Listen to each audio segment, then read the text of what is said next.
bihadzal badr ya Allah. Sudah semua? Ya. Sudah? Belum. Semuanya udah? Jamaah. Oi. Halo.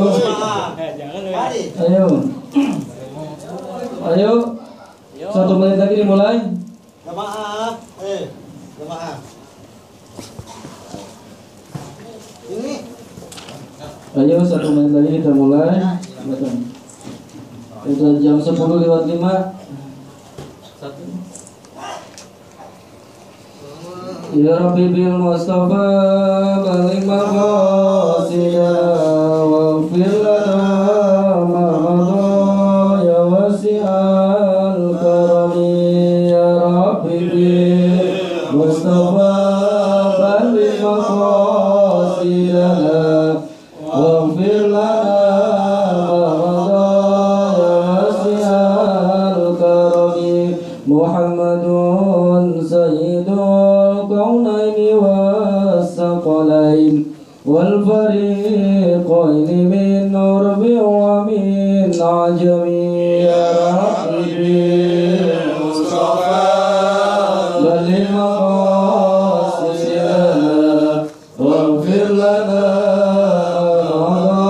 ya wasi'al karami. Maulaya salli wa sallim daiman abada ala habibika khairil khalqi kullihim. Ya Rabbi bil Mustafa balligh maqasidana waghfir lana ma madha ya wasi'al karami. Huwal habibul ladzi turja syafa'atuhu likulli hawlin minal akhwali muqtahami. Ya Rabbi bil Mustafa balligh maqasidana waghfir lana ma madha ya wasi'al karami. Da'ila Allahi fal mustamsikuna bihi mustamsikuna bihablin ghairi munfasimi. Ya Rabbi bil Mustafa balligh maqasidana waghfir lana ma madha ya wasi'al karami. Allahumma salli wa sallim wa barik alaihi.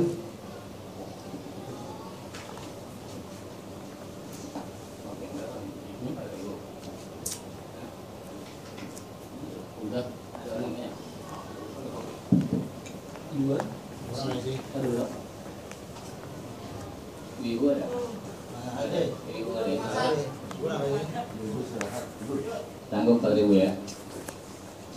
Pak Ibu sanggup kan nih? Siap.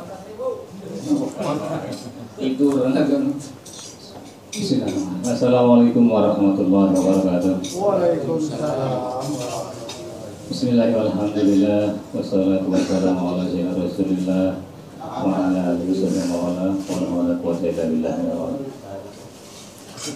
Pak Aduh yang kami hormati orang tua kita Bapak Haji Ma'ruf serta segenap keluarga, kemudian Ustaz Sa'amin dan juga segenap jamaah Astagfirullah Tawud Khair yang berbahagia tentunya malam hari ini, dan umumnya kita semua yang hadir pada malam 23 Ramadan dalam rangka kita menyongsong Lailatul Qadar malam hari ini.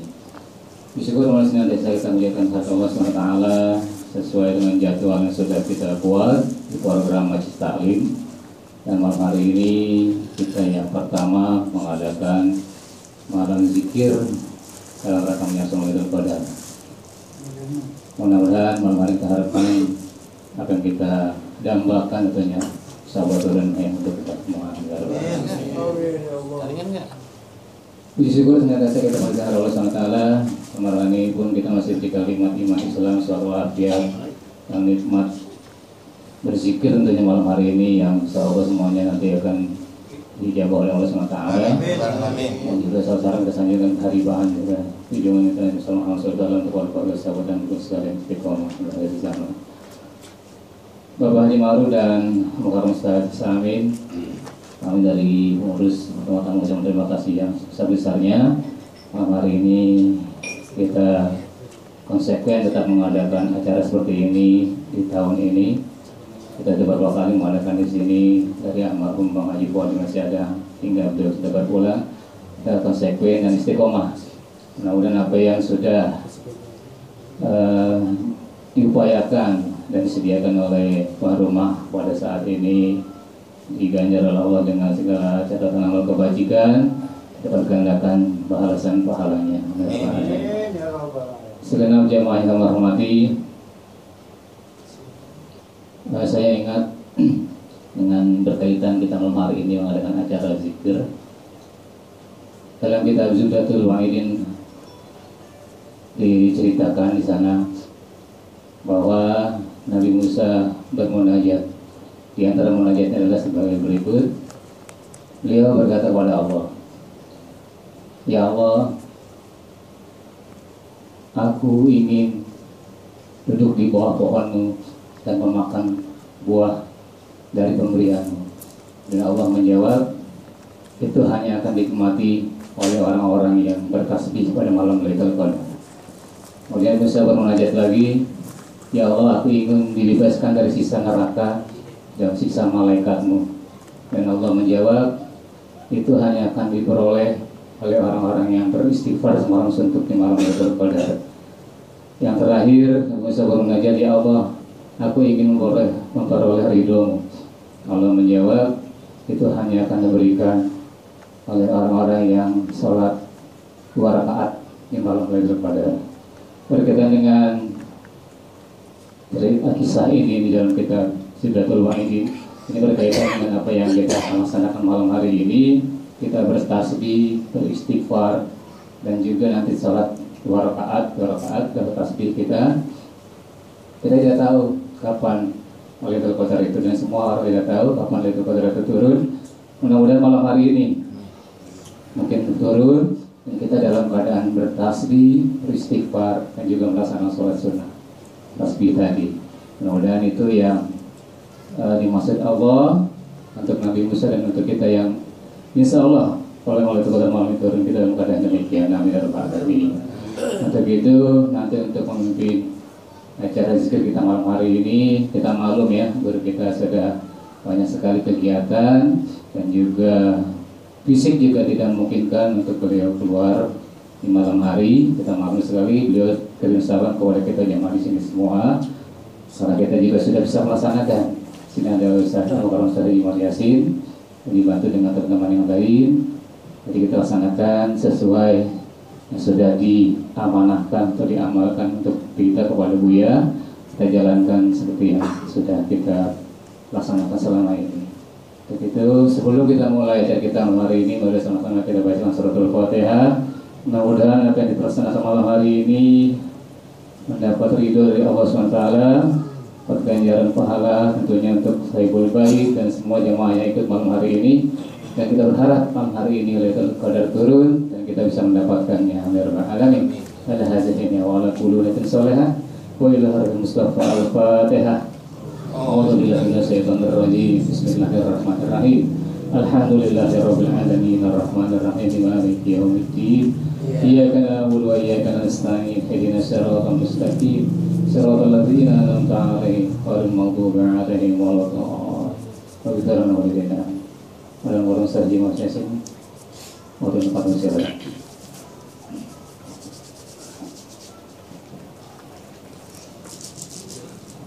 Assalamualaikum warahmatullahi wabarakatuh. Waalaikumsalam warahmatullahi wabarakatuh. Alhamdulillah, salatu ala rasulillah wa ala alihi wa sahbihi wa la hawla wa la quwwata illa billah. Wa idza salaka ibadi anni fa inni qaribun ujibu da'wata da'i Hadirin jemaah yang berbahagia, Rasulullah SAW, kami Bapak Haji Ma'ruf beserta keluarga besar Samin dan jemaah sekalian. Alhamdulillah malam hari ini kita bisa berkumpul kegiatan rutin kita setiap malam-malam ganjil dalam rangka intizar Lailatul Qadar yang tadi sudah sampaikan. Semoga apa yang kita niatkan dimudahkan oleh Allah Subhanahu wa taala dan insyaallah kita mendapatkan malam Lailatul Qadar. Sekedar mengingatkan saja bahwa zikir kita yang akan kita laksanakan, pertama kita membaca suratul Fatihah, yang kedua kita membaca surah Yasin 1 kali, kemudian surat Al-Ikhlas kita ambil yang 100 kali, kemudian surat Al-Falaq 1 kali, An-Nas 1 kali, kemudian Al-Baqarah dan Al-Baqarah, kemudian salawat burdah 21 kali, kemudian tahlil kita ambil yang 200 kali, kemudian tasbih 100 kali, Asmaul Husna 21 kali, dan terakhir salawat nariyah kita ambil yang 4444. Setelah itu nanti kita tutup dengan doa kamilah dan salat tasbih, dan ditutup dengan doa kutub. Itu saja, dan semuanya nanti kita laksanakan dengan secara berjamaah. Dan saya mohon bantuan untuk baca surah Yasinnya nanti untuk saudari, tolong dibantu baca surah Yasinnya. Astaghfirullahaladzim, astaghfirullahaladzim, astaghfirullahaladzim. Al-Fatihah ilahi Nabi Mustafa Sayyidina Muhammad sallallahu alaihi wasallam, samina abahi wa ummati wa azwaji wa jidma'in wa ila khulafi rasyidin Sayyidina Abu Bakar wa Usman wa Ali sallallahu lahum. Al-Fatihah. A'udzu billahi minasyaitonir rajim. Bismillahirrahmanirrahim. Alhamdulillahi rabbil alamin. Ar-Rahmanir Rahim. Maliki yaumiddin. Iyyaka na'budu wa iyyaka nasta'in. Ihdinas siratal mustaqim. Siratal ladzina an'amta 'alaihim ghairil maghdubi 'alaihim waladdallin. Subhana awliya'i masyariqil ardi wa maghribiha wa dhahriha wa yaminiha wa shimaliha wa wasalna sawtana wa sami'na al-muqaddir al-jilani qad wasallariha sallallahu alaihi wa alihi wa sahbihi wa salihin wa sanibina mukhlasin والمجاهدين بسبيل رب العالمين والملائكة المقربين والقربين شهدنا لهم الفاتحة. أعوذ بالله من الشيطان الرجيم. بسم الله الرحمن الرحيم. الحمد لله رب العالمين الرحمن الرحيم مالك يوم الدين. إياك نعبد وإياك نستعين صراط المستقيم صراط الذين أنعمت عليهم غير المغضوب عليهم ولا الضالين. ثم إلى آبائنا وأمهاتنا وأجدادنا وجداتنا ولمشايخنا ولمعلمنا ولأساتذتنا وأساتذتنا وأوصانا جميعا وإلى جميع المسلمين والمسلمات والمؤمنين والمؤمنات شهدنا لهم الفاتحة. أعوذ بالله من الشيطان الرجيم. بسم الله الرحمن الرحيم. الحمد لله رب العالمين الرحمن الرحيم مالك يوم الدين. إياك نعبد وإياك نستعين صراط المستقيم صراط الذين أنعمت عليهم غير المغضوب عليهم ولا الضالين. آمين. أعوذ بالله من الشيطان الرجيم. بسم الله الرحمن الرحيم. ياسين والقرآن الحكيم إنك لمن المرسلين على صراط مستقيم تنزيل العزيز الرحيم. لتنذر قوما ما أنذر آباؤهم فهم غافلون. لقد حق القول على أكثرهم فهم لا يؤمنون. إنا جعلنا في أعناقهم أغلالا فهي الأذقان فهم مقمحون. وجعلنا من بين أيديهم سدا ومن خلفهم سدا فأغشيناهم فهم لا يبصرون. وسواء عليهم أأنذرتهم أم لم تنذرهم لا يؤمنون. إنما تنذر من اتبع الذكر وخشي الرحمن بالغيب فبشره بمغفرة وأجر كريم. إنا نحن نحيي الموتى ونكتب ما قدموا وآثارهم وكل شيء أحصيناه في إمام مبين. واضرب لهم مثلا أصحاب القرية إذ جاء المرسلون إذ أرسلنا إليهم اثنين فكذبوهما فعززنا بثالث فقالوا إنا إليكم مرسلون قالوا ما أنتم إلا بشر مثلنا وما أنزل الرحمن من شيء أنتم إلا تكذبون قالوا ربنا يعلم إنا إليكم لمرسلون وما علينا إلا البلاغ المبين قالوا إنا تطيرنا بكم لئن لم تنتهوا لنرجمنكم وليمسنكم منا عذاب أليم قالوا طائركم معكم أئن ذكرتم بل أنتم قوم مسرفون وجاء من أقصى المدينة رجل يسعى قال يا قوم اتبعوا المرسلين اتبعوا من لا يسألكم أجرا وهم مهتدون وما أنا أعبد الذي فطرني وإليه ترجعون أأتخذ من دونه آلهة إن يردني الرحمن بضر لا تغني عني شفاعتهم شيئا ولا ينقذون إني لفي ضلال مبين إني آمنت بربكم فاسمعون قيل ادخل الجنة قال يا ليت قومي يعلمون بما غفر لي ربي وجعلني من المكرمين وما أنزلنا على قومه من بعده من جند من السماء وما كنا منزلين إن كانت إلا صيحة واحدة فإذا هم خامدون يا حسرة على العباد ما يأتيهم من رسول إلا كانوا به يستهزئون ألم يروا كم أهلكنا قبلهم من القرون أنهم إليهم لا يرجعون وإن كل لما جميع لدينا محضرون وآية لهم الأرض الميتة أحييناها وأخرجنا منها حبا فمنه يأكلون وجعلنا فيها جنات من نخيل وعناب وفجرنا فيها من العيون ليأكلوا من ثمره وما عملته أيديهم أفلا يشكرون سبحان الذي خلق الأزواج كلها مما تنبت الأرض ومن أنفسهم ومما لا يعلمون وآية لهم الليل نسلخ منه النهار فإذا هم مظلمون والشمس تجري لمستقر لها ذلك تقدير العزيز العليم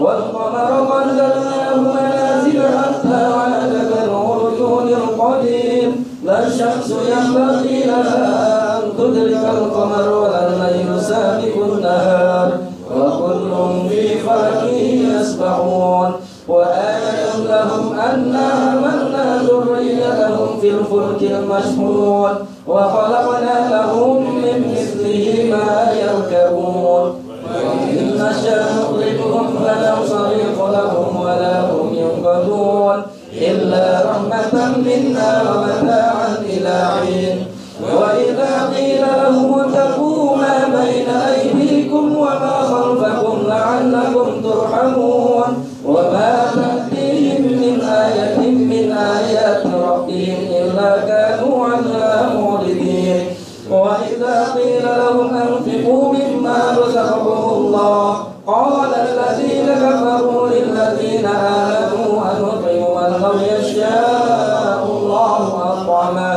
إن أنتم إلا في ضلال مبين ويقولون متى هذا الوعد إن كنتم صادقين ما ينظرون إلا صيحة واحدة تنقذهم وهم يخصمون فلا يستطيعون توصية ولا إلى أهلهم يرجعون ونفخ في الصور فإذا هم من الأجداث إلى ربهم ينسلون قالوا يا ويلنا من بعثنا من مرقدنا هذا ما وعد الرحمن وصدق المرسلون إنا نزلنا صيحة واحدة فإذا هم جميع لدينا محضرون فاليوم لا تظلم نفس شيئا ولا تجزون إلا ما كنتم تعملون إن أصحاب الجنة اليوم في شغل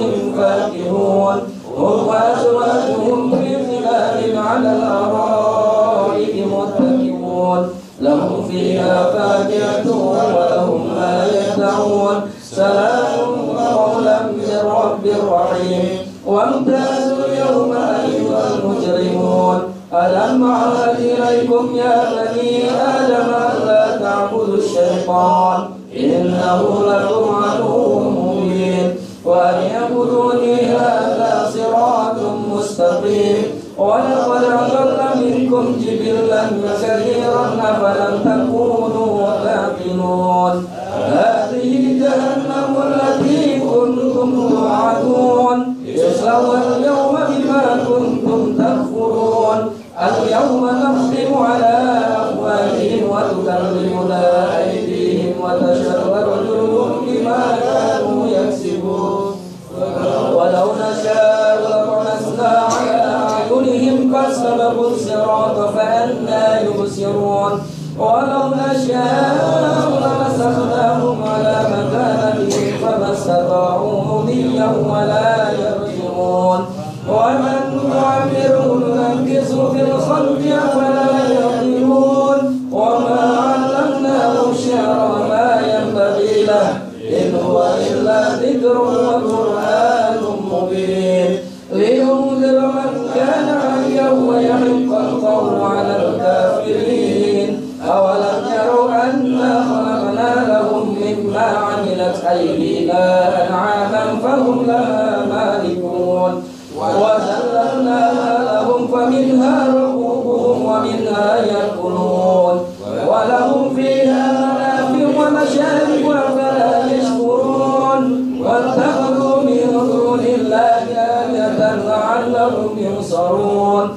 لا يستطيعون نصرهم وهم لهم جند محضرون ولا يحزنك قولهم إنا نعلم ما يسرون وما يعلنون أولم يرى الإنسان أنا خلقناه من نطفة فإذا هو خصيم مبين وضرب لنا مثلا ونسي خلقه قال من يحيي العظام وهي رميم قل يحييها الذي أنشأها أول مرة وهو بكل خلق عليم الذي جعل لكم من الشجر الأخضر نارا فإذا أنتم منه توقدون أوليس الذي خلق السماوات والأرض بقادر على أن يخلق مثلهم بلى وهو الخلاق العليم إنما أمره إذا أراد شيئا أن يقول له كن فيكون فسبحان الذي بيده ملكوت كل شيء وإليه ترجعون لا إله إلا الله الله أكبر بسم الله الرحمن الرحيم الله الصمد لم يلد ولم يولد ولم يكن له كفوا أحد بسم الله الرحمن الرحيم الله الصمد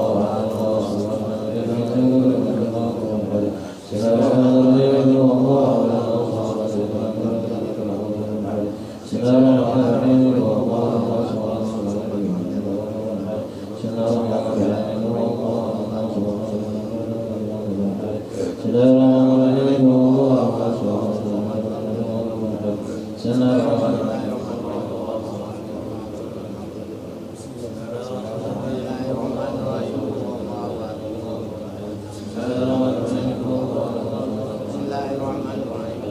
بسم الله الرحمن الرحيم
قل أعوذ بالناس ملك الناس